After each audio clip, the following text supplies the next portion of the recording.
Bonjour, Josiah Serge Laquiche. Nous sommes aujourd'hui le 7. Donc là, j'étais hier à Abidjan. Aujourd'hui, je suis arrivé très tard du côté de Dabou, en train de marcher, toujours espérant obtenir mon auberge. Là, je suis reçu quelque part dans une église. J'essaie de m'aérer un peu, en réfléchissant toujours à la suite de la réflexion d'hier, qui était: et si je me donnais une taille à Dieu? Je disais tantôt que du point de vue de Dieu, parce que Dieu, question de taille, n'a pas la même proportion que nous, du point de vue de l'intelligence de l'esprit, puisqu'il est à l'essence et à l'origine de toutes choses, et que par conséquent son appréciation des choses va toujours son appréciation des choses se porte toujours sur l'essence, c'est-à-dire sur l'ADN des choses, qui est au premier abord immatériel, donc de l'idée. Quand Dieu parle, comme je le disais, au point où ma batterie s'est déchargée, par exemple d'apporter, de détruire, de vaincre la guerre, il parle à l'essence de paix, c'est-à-dire imposer la paix, qui est synonyme de vaincre la guerre. Par conséquent, les moyens Dieu aboutit, selon la vision de Dieu, peuvent se percevoir, comme je le disais tantôt, dans le temps de façon graduelle. Mais l'objectif final, c'est d'imposer la victoire à la guerre. Cela dit, quand, par exemple, il annonce que le fils de David viendra. Qui est David? David est l'homme selon le cœur de Dieu. Pour parler du cœur de Dieu, nous savons les moyens que David a employés pour manifester l'amour, la force et la bonté de Dieu. David faisait allusion à la personne invincible qui a remporté toutes ses batailles. Ce qui nous permettait de voir, de déjà nous donner une idée de ce que c'est que l'amour de Dieu manifesté en une personne et l'établissement de son autorité. Cependant, quand il parle de l'avènement de la paix qui a été détruite par l'inamical, l'élément de la non-paix depuis le jardin d'Éden, et qu'il dit donc la postérité de la femme écrasera la guerre, l'inamical, David, quand il vient, il entame un processus, mais du point de vue de Dieu, de façon graduelle, dans le temps, dans la capacité du temps, cela s'est manifesté d'une certaine façon. Mais il dit que du temps du fils de David, qui apportera la paix et qui écrasera l'inamical, la non-paix, qui écrasera donc la guerre, il dit qu'en ce temps-là, le plus faible sera comme David. Or, de David, il dit que c'est l'homme selon mon cœur. Cependant, il dit que du temps où l'inamical sera écrasé, les arguments de la force, selon le cœur de Dieu, selon ce que Dieu aime, ne seront pas à l'image de David. Parce que en ce temps-là, Dieu qui incarne la force, donc la suprématie sur l'inamical, la non-paix, donc la guerre, il dit que David, ceux qui seront à l'image de David, de ceux qui emploient cette perception, compréhension du point de vue de leur taille, de leur capacité à percevoir la notion de l'amitié, de l'amour, de la paix, et donc de la notion de Dieu, donc de la force, de la paix, par conséquent, l'élément le plus qui définit de façon claire le caractère de la non-force, ce sera l'image de David. Il dit qu'en ce temps-là, le plus faible sera comme David. Pourtant, là, David, c'est la forme de la personne invincible qui utilise la force, une certaine force, pour réaliser ses desseins. Cependant, selon qu'il est appelé l'homme selon Dieu.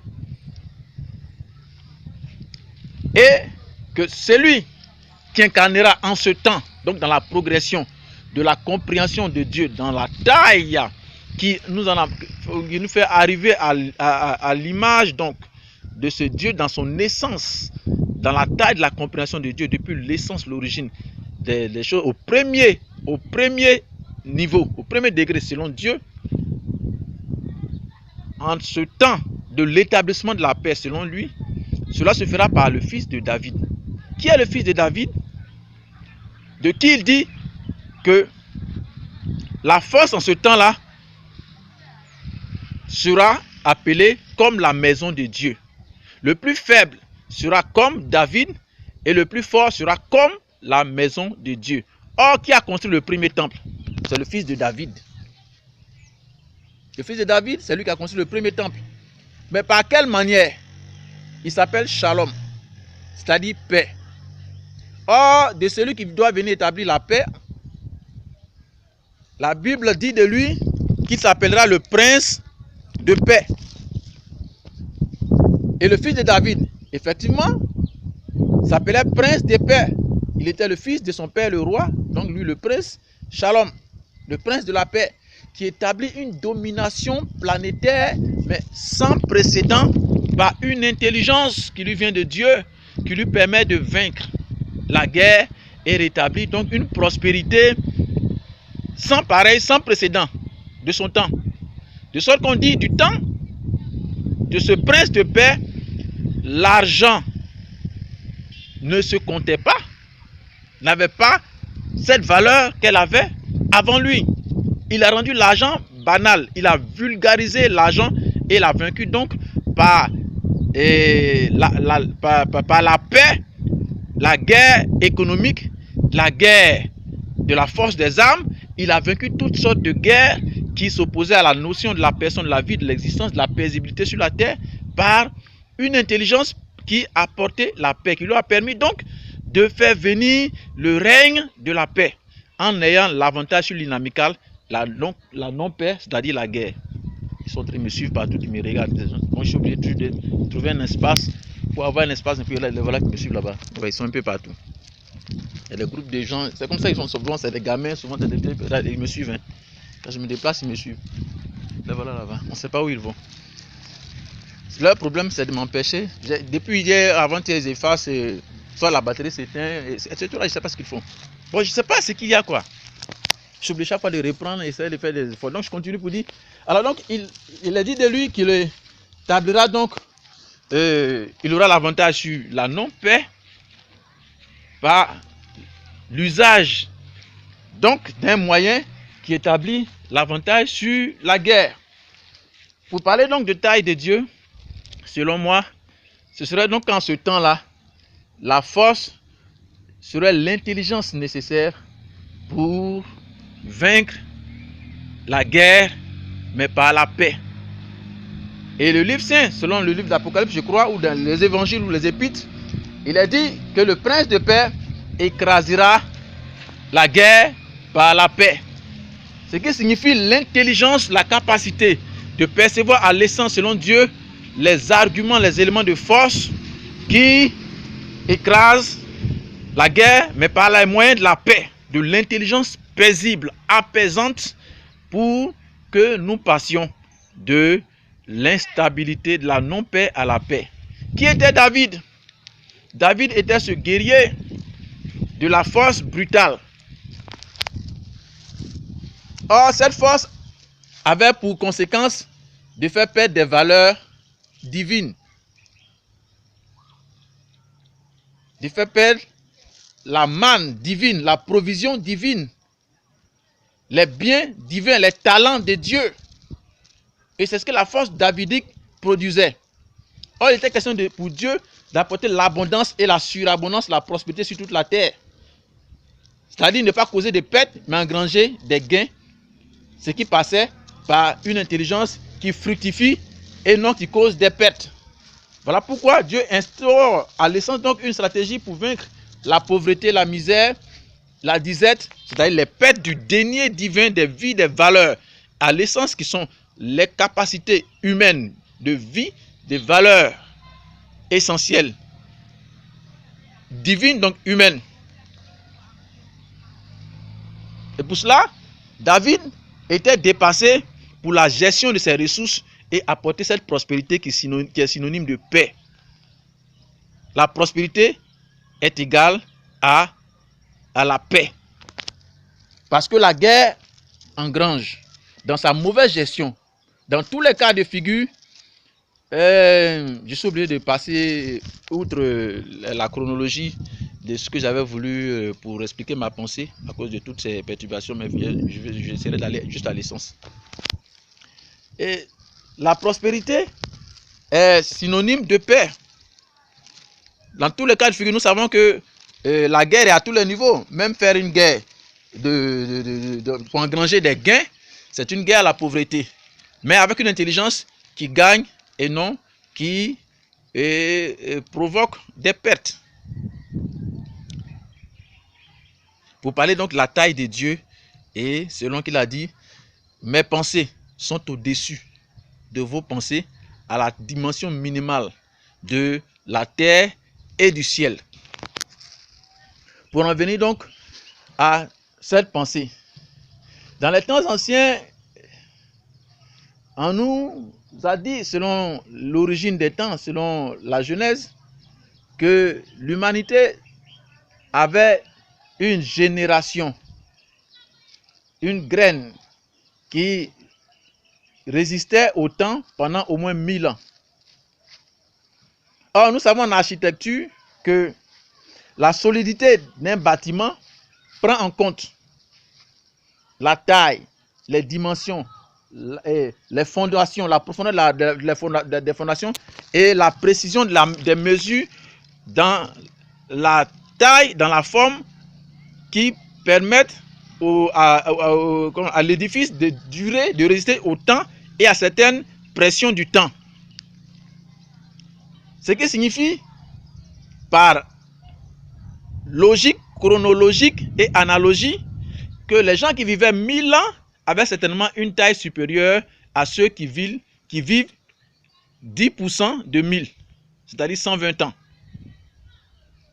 Ce qui me permet de penser aussi, selon la notion qui nous est présentée du paradis dans les dimensions actuelles, et quand on parle des mesures qui nous permettent de comprendre que ces mesures-là, après quelques calculs, ça fait un moment, je n'ai pas mes documents et autres d'analyse de recherche, mais quand j'avais calculé dans le temps, nous permettent de penser que ces mesures ne valent même pas la taille de la Côte d'Ivoire. Or, si depuis l'origine des temps, ces milliers d'années que nous avons vécu, les gens qui sont sauvés valent au moins le nombre de personnes sur la terre. Mais comment contiendront-ils dans un espace aussi réduit?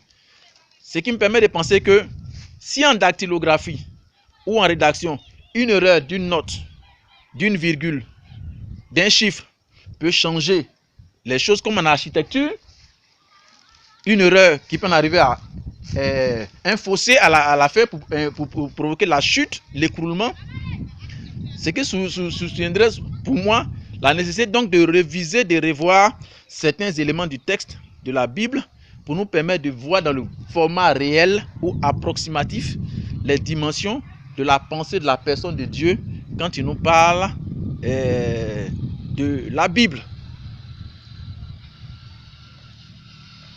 Pour revoir dans les proportions réelles,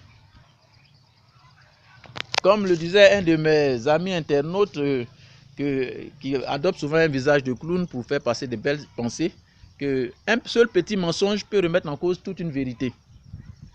Donc une petite erreur peut remettre en cause les dimensions réelles d'un élément architectural pour en réduire les éléments et provoquer l'erreur qui peut produire à la longue l'inclinaison ou la chute de la bâtisse. Alors, pour parler de la taille de Dieu, si ces gens-là vivaient 1000 ans, ils avaient donc une taille qui est proportionnelle. Les éléments de l'origine des temps étaient proportionnels à leur durée de vie. On nous a fait savoir, même quand nous voyons un peu l'histoire des héros antiques dans tous les sens, que ce soit dans la Bible ou dans les histoires antiques de certaines personnes qui ont développé certaines forces, cela était toujours relatif aussi à leur taille. À leur taille. Et Apocalypse nous le dit en son chapitre 1, que dans la vision de Jean, que je vis un homme, une personne, qui tenait 7 étoiles, qui marchait parmi 7 chandeliers, qui est l'image de l'église, de l'ensemble de ceux qui reflètent la personne du règne de Dieu. Bon, l'église dans son ensemble, ça c'est une parenthèse. Et qui marche parmi ces 7 chandeliers et qui a 7 étoiles dans la main. Or, la science nous a fait savoir que une étoile a la dimension de la Terre, peut avoir la dimension de la Terre. Il y a des étoiles qui ont la dimension de la Terre. Et il y en a qui sont plus grosses que la Terre et il y en a peut-être moins. Mais si on prend la dimension minimum de la Terre, cela sous-entend que cette personne, pour lui donner une taille, selon la vision, peut être réduite dans sa capacité visuelle, mais qui symboliquement est exprimée selon Jésus lui-même qui dit que si vous ne comprenez pas les symboles naturels, comment comprendriez-vous les symboles qui ne sont pas naturels? Qu'à partir de cela, vous pouvez comprendre au moins les éléments du royaume de Dieu. Si à partir de ces indices, cette personne peut avoir 7 étoiles dans la main, ce qui voudrait nous dire, selon les définitions, les conceptions scientifiques, qu'il a la taille d'une main qui peut contenir au moins 7 terres sur les dimensions minimum d'une étoile égale une terre. Pour dire que dans cette projection de salut, dans sa dimension d'essence, perception de la compréhension de la vie, du salut et de la paix, de la victoire, de ses projets salutaires, il a au moins 7 projets de salut dans sa main pour la terre. Pour traduire au moins simplement et littéralement les dessins et les images.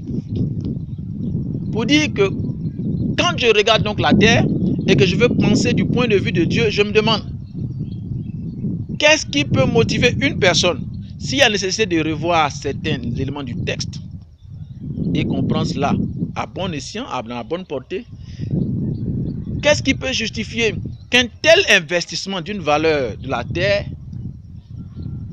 soit détruite par quelqu'un qui a investi tant pour la réalisation d'un tel chef-d'œuvre?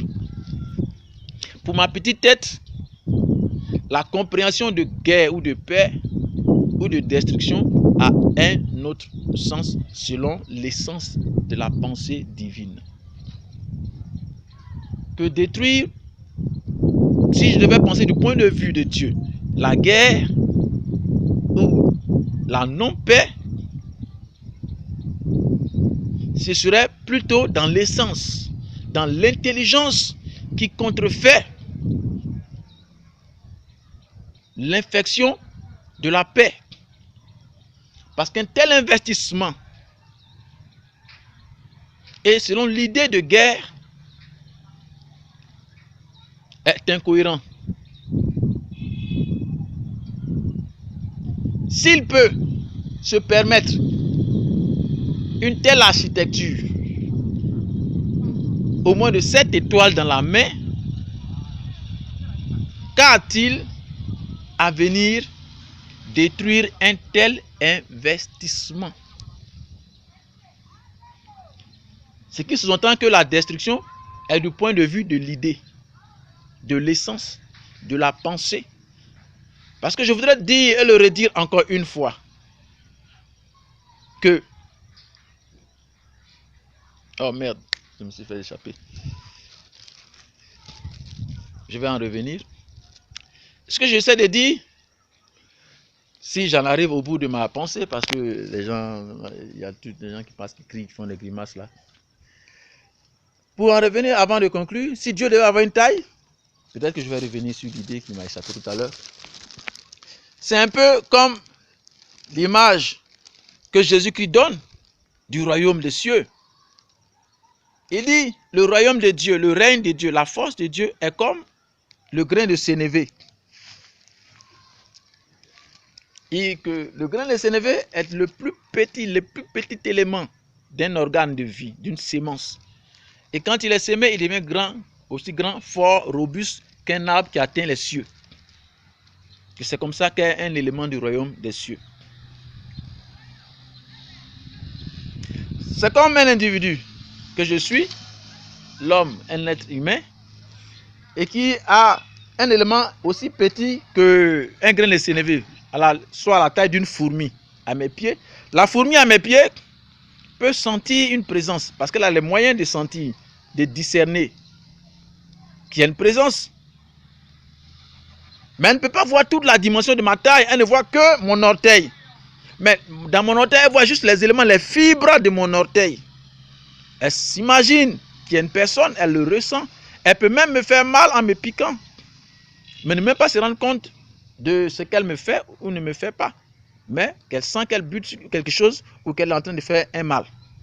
Dans sa capacité, avec la taille de son cerveau et de ce qui lui sert d'organe pour se diriger, pour s'orienter, pour se définir sa force et ses prétentions. N'empêche qu'en face d'elle, elle est d'une taille qu'elle ne peut pas imaginer dans ses limites. Et cependant, moi, l'homme qui suis là, je peux la mettre dans un cercle avec l'ensemble des fourmis dont je définis le mouvement et l'être dans cet espace.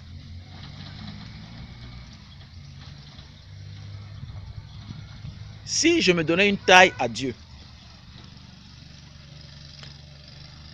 voici au moins quelques éléments déjà qui me permettent de réfléchir sur même des découvertes que les gens avaient fait avant, des empreintes de pieds. C'est des éléments scientifiques qui montraient que des gens ont existé avant, mais qui étaient des gens d'une certaine taille.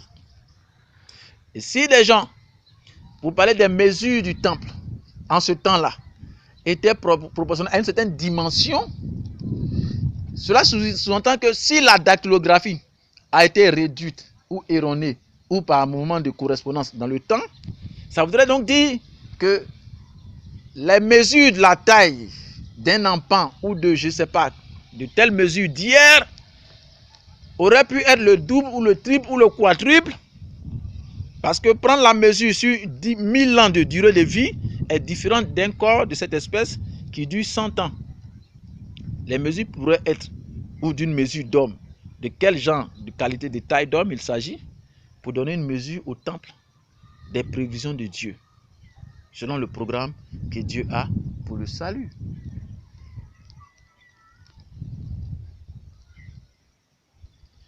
J'ai une idée qui me passe, mais peut-être que j'en verrai ça plus tard. Pour parler donc de la notion du salut et pour parler donc de la notion de si Dieu avait une taille. Il faut dire que l'idée de la taille de Dieu prend en compte la taille de la pensée, de la perception de Dieu selon les mots et les objectifs qu'il se fixe et les moyens d'y parvenir. En conclusion, en entendant que je me retrouve sur certaines pensées qui définissent ma motivation, si je me donnais une taille à Dieu,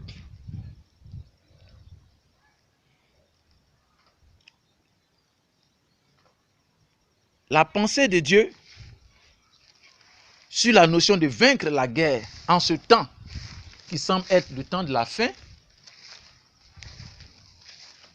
c'est l'intelligence, la capacité de réfléchir à nouveau la paix. C'est-à-dire de fléchir à nouveau la paix, de faire descendre à nouveau la paix. Et la paix, c'est Dieu. De vaincre la paix. C'est-à-dire d'avoir, de saisir, de cerner la paix et de la faire fléchir aux dépens de la guerre. C'est qui sous-entend l'intelligence qui nous permet de défaire la paix, de délier la paix par le lien de la paix auquel nous nous serons rattachés, que nous nous serons réappropriés. Cela prend en compte certainement bien des moyens, mais qui dans l'objectif essentiel, c'est d'engranger des gains et non des pertes. La question que je vais me poser, en espérant retrouver une idée tout à l'heure qui m'a échappé, à quel moment nous rendons-nous compte qu'il y a du feu sur l'eau? À quel moment? De façon géologique, naturelle et même scientifique, nous rendons-nous compte qu'il y a du feu sur l'eau, alors que l'eau est censée être l'élément qui contrefait le feu. Par contre, nous nous rendons compte qu'il y a des moments où le feu dompte l'eau. Par quelle alchimie, par quelle science cela se produit-il? Puisqu'au commencement, le feu, la parole, était sur les eaux.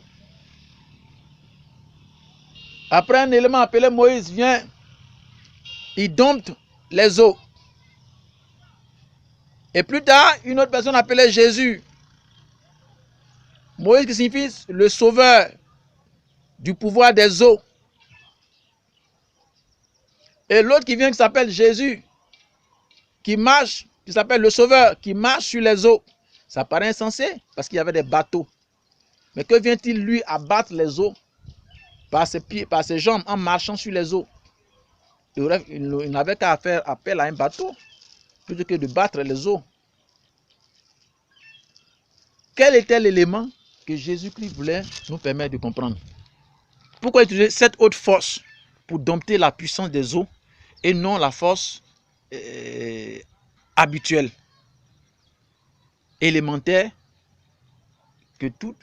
à laquelle tous nous étions exposés et soumis ou obligés? Qu'avait-il à faire cette explication, cette démonstration, cette définition pour marcher sur ces eaux? La question que je me pose, à quel moment nous rendons-nous compte qu'il y a de feu, puisque ces différentes personnes incarnaient la parole? Moïse incarnait la parole, le génétique de la Genèse incarnait la parole, Jésus révélait la parole et il continue de nous instruire en nous donnant des indications sur les éléments de la parole, c'est-à-dire le feu. À quel moment nous rendons-nous compte que le feu dompte les eaux?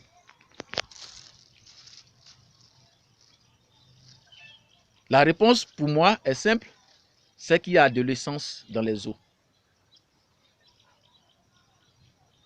Comment donc retrouver cette essence qui est la nature, la force divine qui nous permet de dompter les flots, les vagues qui nous assènent et qui tentent de submerger nos vies, alors que nous avons une essence qui devrait nous permettre de dompter, de marcher sur les eaux. Qu'est-ce qui fait défaut à cette essence? Est-ce sa non-exploitation ou sa mauvaise exploitation?